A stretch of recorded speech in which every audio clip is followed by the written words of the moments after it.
కంచుకోట లాంటి ఆ నియోజకవర్గంలో ఫ్యాన్ పార్టీ ఘనత గతమైనట్లేనా?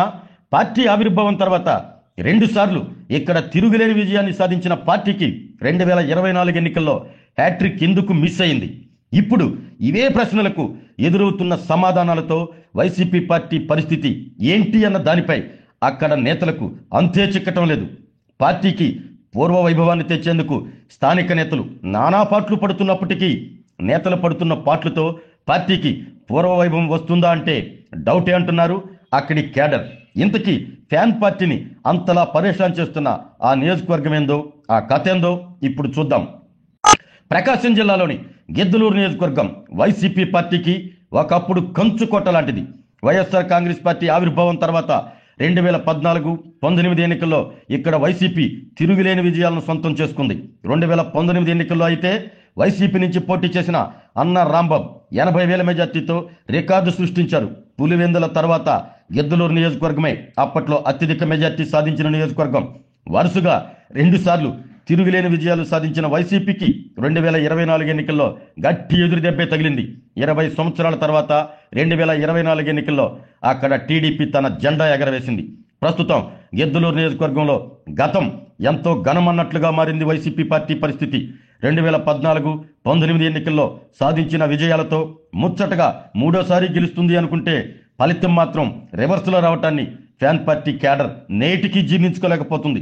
అయితే పార్టీకి కంచుకోటలా ఉన్న గిద్దలూరు నియోజకవర్గంలో 2024 ఎన్నికల్లో ఓటమికి కారణం లోకల్ సీనియర్ వైసీపీ నేతలే కారణం అంటున్నారు అక్కడ క్యాడర్. గిద్దలూరు నియోజకవర్గం ఆవిర్భావం తర్వాత కాంగ్రెస్ పార్టీ, ఆ తర్వాత వైసీపీ పార్టీకి ఆ నియోజకవర్గం కంచుకోటలా మారింది. 2004 ఎన్నికల తర్వాత గిద్దలూరులో టీడీపీ జెండా ఎగరలేదంటేనే అర్థం చేసుకోవచ్చు వైసీపీ పార్టీకి ఇక్కడ ఎంత బలం ఉందో. 2024 ఎన్నికల్లో వైసీపీ అభ్యర్థి కుందూరి నాగార్జున రెడ్డిపై టీడీపీ అభ్యర్థి ముత్తుమల అశోక్ రెడ్డి ఘన విజయం సాధించారు. ఈ గెలుపు నియోజకవర్గంలో టీడీపీకి మంచి జోష్ తెచ్చిపెట్టింది. ఇదే పట్టును నిలబెట్టుకునేందుకు టీడీపీ క్యాడర్ అక్కడ బలంగా పనిచేస్తుంది. అయితే వైసీపీలోని స్థానిక నేతల మధ్య ఏర్పడిన విభేదాల కారణంగానే మొన్నటి ఎన్నికల్లో ఓటమిని చవిచూడాల్సి వచ్చింది అంటున్నారు లోకల్ వైసీపీ నాయకులు. 2009 ఎన్నికల్లో గిద్దలూరు నియోజకవర్గం నుంచి ప్రజారాజ్యం పార్టీ తరపున పోటీ చేసిన అన్న రాంబాబు 2014లో టీడీపీ తరపున బరిలో నిలిచి ఆ ఎన్నికల్లో ఓటమి పాలయ్యారు. అయితే 2019 ఎన్నికల్లో తిరిగి గిద్దలూరు నుంచి వైసీపీ అభ్యర్థిగా పోటీ చేసి 80,000 మెజార్టీతో విజయం సాధించాడు అన్న రాంబాబు.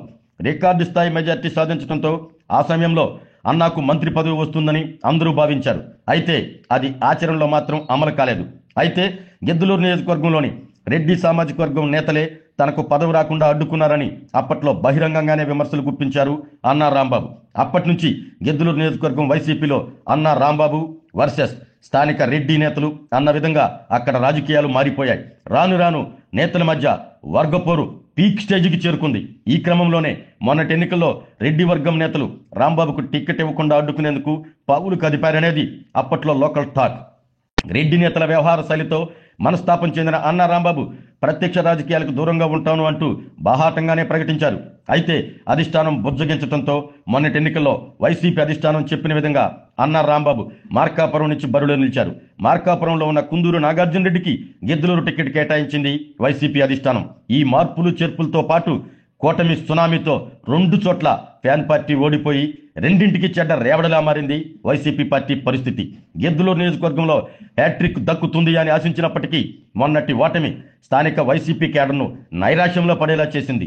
తమ కంచుకొట్టలో పాగా వేసి తిరుగులేని విజయాన్ని సాధించిన టీడీపీని ఎదగకుండా చేయడంతో పాటు నైరాశ్యంలోకి వెళ్లిన క్యాడర్ను ఉత్సాహపరిచేందుకు లోకల్ నాయకత్వం ప్రయత్నాలను మొదలుపెట్టింది. గిద్దలూరులో ఓడిపోయిన నాగార్జున రెడ్డి పోయిన చోట వెతుక్కోవాలి అనుకునేలా ప్రస్తుతం పనిచేస్తున్నారు.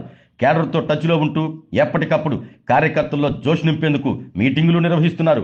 పార్టీకి పూర్వ వైభవాన్ని తెచ్చేందుకు నాగార్జున రెడ్డి కృషి చేస్తున్నప్పటికీ గత ఎన్నికల్లో ఎమ్మెల్యే టికెట్ ఆశించి భంగపడిన నేతలు మాత్రం ఆయనకు సహకరించడం లేదన్న టాకు బాగా వినిపిస్తుంది.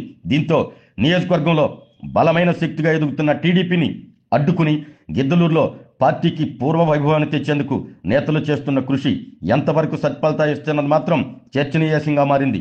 చూడాలి మరి రానున్న రోజుల్లో గిద్దలూరు నియోజకవర్గంలో వైసీపీ పార్టీ పరిస్థితి ఎలా ఉండబోతుంది అనేది. ఆరోగ్యమే మహాభాగ్యం అంటారు, కానీ ఆరోగ్యాన్ని నమ్మకంగా కాపాడే స్థానం ఎక్కడ? ఇది ఒంగోలులో మీకు దగ్గరగా మన Venkataramana nursing home private limited. Caring your life 54 విశ్వాసంతో ఇది ఒక హాస్పిటల్ కాదు, ఇది ఒక విశ్వాసం. 3 తరాలుగా వేలాది కుటుంబాలను ఆరోగ్యంగా నిలిపిన ఆదరణ. మా నిపుణుల వైద్య బృందం మా దగ్గర అనుభవం కలిగిన బృందంలో అందించే సేవలు neuro surgery, general medicine, diabetes, pulmonologist, general surgery, ophthalmology, urology, orthopaedic, ENT, paediatrics, dental surgery, anaesthesiology, gynaecology, cardiology, emergency మరియు క్రిటికల్ కేర్. ఒంగోలులో ఆరోగ్యానికి ఒక కొత్త శకం ప్రారంభమవుతుంది. వెంకటరమణ ఐ హాస్పిటల్ ప్రారంభించబడింది. కంటి ఆరోగ్యానికి ప్రత్యేక పరిష్కారంగా ప్రభుత్వ ఉద్యోగులు, రిటైర్డ్ ఉద్యోగులు మరియు వారి కుటుంబ సభ్యుల కోసం ఈహెచ్ఎస్ ద్వారా వైద్యం. క్యాష్లెస్ సేవలు మెడియాసిస్, స్టార్, జీహెచ్పీఎల్, ఆదిత్య బిర్లా, బజాజ్ అలియన్స్ మరియు ఇతర ప్రముఖ హెల్త్ స్కీమ్లు అందుబాటులో ఉన్నాయి.